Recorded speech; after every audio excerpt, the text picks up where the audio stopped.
At the beginning of December, Tommy, as usual, was going to leave a letter under the tree for Santa Claus.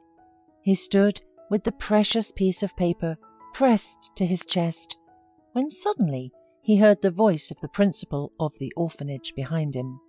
"No one will come to you, because no one needs you," the man said angrily.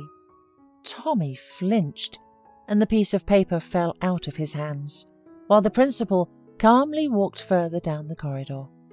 The boy was so hopeful that his dream would finally come true, but the headmaster ruined everything with a single phrase. He stood with his head down, not knowing what to do now. Suddenly an elderly watchman, Mr. Moore, appeared beside him. "Hey, buddy, why are you so gloomy?" he asked, and picked up a piece of paper from the floor. "Let's put your letter right under the Christmas tree, so that Santa will find it for sure and make your wish come true." "No need," muttered Tommy, and snatched the letter from Mr. Moore's hands. "It won't work. It's all a fairy tale." The elderly watchman sighed. "You know, if you really believe in a miracle, then it will definitely happen," he said, and gently took the letter from the boy's hands and put it under the Christmas tree. Tommy smiled, happily hugged the elderly man and ran to his room. Mr. Moore looked after him for a long time, thinking that everyone in this life needs a fairy tale. He had 2 grandchildren of his own, but his son got married for the 2nd time and became completely estranged from him. He stopped coming to visit and did not even bother to call him once in a while. And so it turned out that the children of the orphanage became more dear to Mr. Moore than his own son. The elderly watchman saw how Tommy wanted to find a family and sincerely felt sorry for the boy, but he could not replace his parents. The advanced age and the strict order established in the orphanage after the change of principal would not allow him to do so. At the same time, the young couple, Paul and Sarah, desperate to have a child of their own, thought about adoption. The decision was not easy for them because Paul's parents were against it and wanted them to give up the idea. But the young couple believed that they should decide their own fate, and without listening to the parents, decided the next day to go to the local orphanage. After speaking with Mr. Moore, Tommy's mood improved noticeably.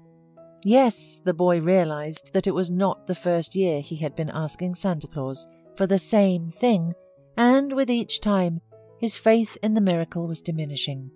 But Tommy wanted a new family where he would be loved so much that he had not given up hoping. The next day, Tommy was walking by the Christmas tree and noticed the watchman standing by it and whispering something. He became curious and walked closer. When the elderly man heard the footsteps, he turned around. "Well, I would like to make my dream come true too," said Mr. Moore embarrassedly. "But you're an adult. Don't you lack something?" asked the boy with interest. "Yes, you're right, and I've lived a lot on this earth, and really, as you say, I shouldn't need anything. But you know, there are things that are hard to talk about. Let's go. I'll show you something," offered Mr. Moore, and taking Tommy by the hand, led him to his room. After laying out the pictures of his grandchildren on the table, Mr. Moore told Tommy what he had been missing for the past few years. "I had a quarrel with my only son, and haven't seen my grandchildren in 2 years. I made a wish for the last time to see my grandchildren." The elderly man took out a handkerchief and wiped his tear-wet eyes. Tommy, taking his hand, said, "You should write a letter to Santa too. We'll put it under the Christmas tree together, and maybe you'll really see your grandchildren." Mr. Moore looked at the boy and saw so much warmth and childlike naivety in his eyes that he could not take away his faith in miracles. He promised, in a cheerful voice, that he would sit down to write the letter right away. Tommy ran joyfully to his room, and the watchman really sat down to write the letter. Of course he did not believe in miracles, but the hope remained that his son would come to his senses, and at least at Christmas time, he, with his whole family, would visit his aged father. Paul and Sarah, as serious as never before, arrived at the orphanage and immediately went to the principal's office. With good connections in the town administration, they had no doubt that there would be no problems with the paperwork. The only thing left to do was to choose, and they decided to take this matter as seriously as possible. When the couple walked by the hall, they noticed a boy hanging pictures on the decorated Christmas tree. It seemed so touching that Paul and Sarah came closer and asked who had painted all these beautiful pictures. Tommy turned around, and his gaze made them feel so warm at heart, as if they were looking at their own son.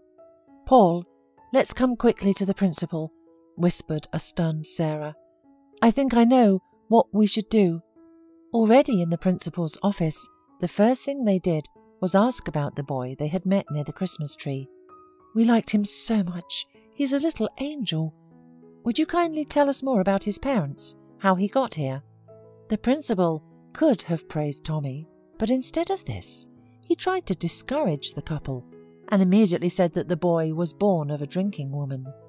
"The first impression is deceptive, believe me. I have seen her drunk more than once, and so I do not advise rushing. Who knows what kind of heredity he has? Look at the other children too." "No, we don't need the others." "All right, we'll think about it, but we're not likely to change our minds." They walked out of the building and immediately ran into Mr. Moore. He saw them talking to Tommy and decided to wait for them outside. "Sorry to interfere, but please don't believe what the principal had told you.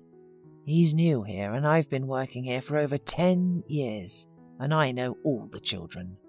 Tommy is a good and kind boy, and if you want to adopt a child, believe me, this is the best option for you." "It's strange, but we were told that he had a bad heredity," said Sarah thoughtfully, and she and her husband looked at each other, perplexed. And then Mr. Moore, seeing that the principal was looking at them from the window, took the couple aside and told them everything he knew about Tommy, and most importantly, about the fact that every year the boy wrote a letter to Santa Claus asking for a real family. The elderly watchman was not afraid that he would be punished for this conversation, because he was already retired and would not find himself without a livelihood anyway. He wanted Tommy's dream to come true so much that the elderly man even cried while telling Sarah and Paul about him. "You know, I haven't seen my grandchildren for 2 years myself, and looking at Tommy, I wrote a letter today too, and I believe that my dream will come true after all, and you can perform a real miracle for this boy. Please, don't refuse him." "No, we weren't going to say no, but thank you very much for the truthful information," said Paul. Tommy was also observing what was going on through the window, as well as the principal. He was wondering what these people who praised his drawings were talking about with the watchman. But suddenly, the principal's voice came from behind him again. "Who are you looking for out there? Stop dreaming. You're staying here anyway. It's your destiny," he said rudely to the boy. Tommy cried and was about to go to his room, but Mr. Moore entered the hall at that moment. Tommy couldn't resist and whispered everything in his ear. The elderly watchman stroked him on the head and told him to go to his room. Then he looked menacingly at the head of the orphanage and told him off like the most desperate bully, with absolutely no hesitation in his language. "I suppose you shouldn't work here," replied the principal, blushing with anger. "I'll sign your dismissal order today." "Well, my dream has come true. Now I have to wait for a miracle," grinned the watchman, and turning around he went to his room to pack his things. A few minutes later Tommy came to him. "You are kicked out because of me. Let me talk to the principal. Maybe he will keep you and will not fire you." But the elderly man shook his head. "Well, dear, I've been waiting for this for a long time. but I just didn't dare myself. You know, it's not easy for me to see you every day. You remind me of my grandchildren, whom I deprived myself, and now I am left alone," he said, and stroked Tommy's hair. "And you should wait, hope, and your dream will surely come true," said Mr. Moore at parting, and taking his bag with his belongings, left his room. Thus Tommy was left all alone, because only the old watchman always understood him and supported him. Time flew by unnoticed, and the most exciting day of the year, when all the children are waiting for a miracle, came. Tommy also believed that this time Santa would be able to fulfill his wish, but seeing the principal grinning, he got upset and stopped waiting for anything. He went off to his room to avoid talking to anyone, but suddenly he heard familiar voices in the corridor. Then the door to the room opened, and Tommy saw the man and woman who had praised his drawings a few weeks ago. Paul smiled and held out a piece of paper to Tommy. "This is your letter, isn't it? Santa Claus gave us your wish. So, get ready. We'll be your parents, and you'll live with us." Tommy couldn't believe at first that his dream had come true. He even thought he was dreaming, but when he pinched his wrist, he realized that everything was really happening. That's when the principal showed up. He was kind, apologized for taking so long to check all the papers, and said that he had already received a call from the administration and Sarah and Paul could take the child. "Go away, please. You almost ruined our celebration," exclaimed Sarah angrily, and turned to the boy.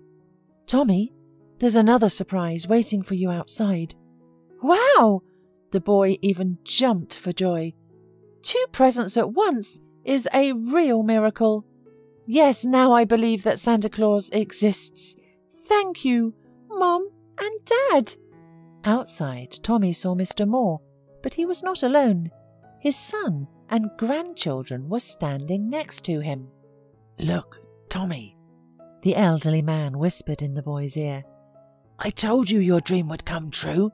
And thank you, too, for prompting me to write my letter." This time, Tommy spent Christmas and New Year with his family, as did Mr. Moore, who had finally made peace with his son and was celebrating the holiday with his loved ones.